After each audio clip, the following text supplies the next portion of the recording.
Good morning everyone. आज हम पढ़ेंगे संज्ञा और उसके भेद। तो संज्ञा और उसके भेद पढ़ने से पहले आप मेरे चैनल को please like, share and subscribe करें, जिससे आपको आने वाली वीडियो के बारे में जानकारी समय पर मिलती रहे। आइए पढ़ते हैं संज्ञा क्या होती है। संज्ञा की परिभाषा। संज्ञा का सामान्य अर्थ होता है नाम। दूसरे शब्दों में किसी व्यक्ति, वस्तु, स्थान, भाव आदि के नाम को संज्ञा कहते हैं, जैसे राम, रहीम, गीता, कलम, पटना, दिल्ली, अच्छाई, बुराई आदि। जैसे राम, रहीम और गीता ये नाम है, कलम एक वस्तु है, पटना, दिल्ली ये जगह के नाम हैं, अच्छाई, बुराई ये भाव हैं।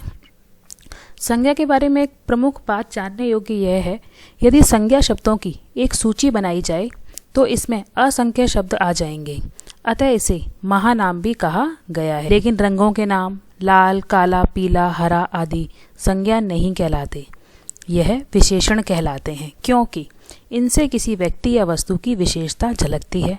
आइए उदाहरण द्वारा समझते हैं। जैसे श्याम काला है, तो यहाँ पर श्याम संज्ञा है और काला विशेषण है, क्योंकि काला जो रंग है वो श्याम की विशेषता बता रहा है कि वह काला है।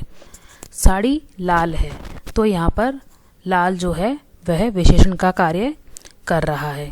संज्ञा के जो प्रमुख कार्य होते हैं वह ये होते हैं कि संज्ञा खास व्यक्ति या वस्तु का बोध कराती है, समूह का बोध कराती है, मापने या तौलने वाली वस्तुओं का बोध कराती है, वस्तु के गुण धर्म का बोध कराती है। आइए आगे पढ़ते हैं हम संज्ञा के भेद। परंपरागत रूप से संज्ञा के 5 भेद होते हैं: व्यक्तिवाचक संज्ञा, जातिवाचक संज्ञा, समूहवाचक संज्ञा, द्रव्यवाचक संज्ञा, भाववाचक संज्ञा। सबसे पहले हम पढ़ेंगे व्यक्तिवाचक संज्ञा।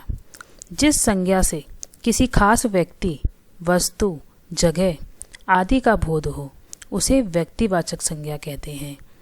यानी कि सिर्फ एक व्यक्ति या एक जगह, एक ही वस्तु का बोध हो, वह व्यक्तिवाचक संज्ञा के अंतर्गत रहीम, चांद, सूरज, रामायण, महाभारत आदि, तो इनसे एक ही नाम और एक ही पुस्तक का बोध हो रहा है। मुख्य बात जानने योग्य यह है कि व्यक्तियों के नाम, पुस्तकों के नाम, शहरों के नाम, नदी तालाबों के नाम, पर्व त्योहारों के नाम, सड़कों एवं गलियों के नाम, भवनों एवं स्मारकों के नाम, ये सभी व्यक्तिवाचक संज्ञा के अंतर्गत ही आते हैं। आगे पढ़ते हैं हम जातिवाचक संज्ञा। जिस संज्ञा से प्राणी या वस्तु की संपूर्ण जाति का बोध हो उसे जातिवाचक संज्ञा कहते हैं। जैसे लड़का, लड़की, औरत, पशु, पक्षी, फल, पत्र, गांव, दिन, नदी, पहाड़ आदि।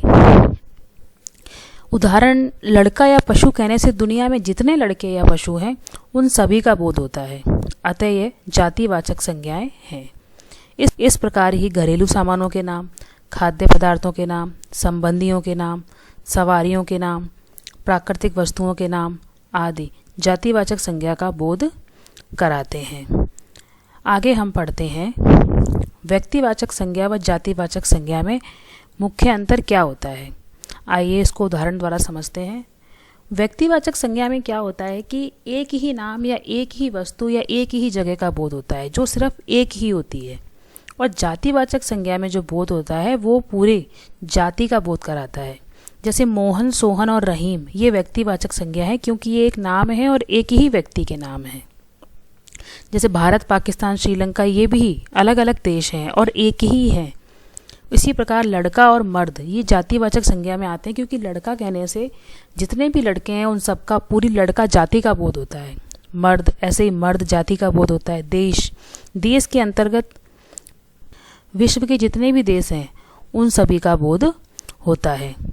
आगे पढ़ते हैं हम समूहवाचक संज्ञा। इससे व्यक्तियों या वस्तुओं के समूह का बोध होता है, जैसे सेना, वर्ग, सभा, संघ, झुंड, परिवार, दल आदि। सेना कहने से सिपाहियों के समूह का बोध होता है, किसी एक सिपाही का नहीं। अब जैसे हम परिवार कहेंगे तो परिवार में एक व्यक्ति नहीं रहता है, अनेक व्यक्ति रहते हैं, उनसे मिलकर परिवार बनता है। इसलिए परिवार भी समूहवाचक संज्ञा का उदाहरण है। हम अपनी कक्षा का उदाहरण ले सकते हैं। कक्षा में भी एक बच्चा नहीं होता है, अनेक बच्चे होते हैं, तब वह समूहवाचक संज्ञा का उदाहरण है। आगे पढ़ते हैं हम द्रव्यवाचक संज्ञा। जिस संज्ञा से मापने या तौलने वाली वस्तुओं का बोध हो उसे द्रव्यवाचक संज्ञा कहते हैं। जैसे सोना, चांदी, हीरा, मोती, दूध, दही, तेल, कोयला, लकड़ी, कपड़ा आदि। तो जैसे कि आप उदाहरण देख रहे हैं कि इन सभी से ये वस्तुएं या तो तौली जाती हैं या फिर मापी जाती हैं। उपयुक्त सभी वस्तुओं को हम किसी न किसी रूप में मापते या तौलते हैं, अतः यह द्रव्यवाचक संज्ञाएं हैं। आगे बढ़ते हैं भाववाचक संज्ञा।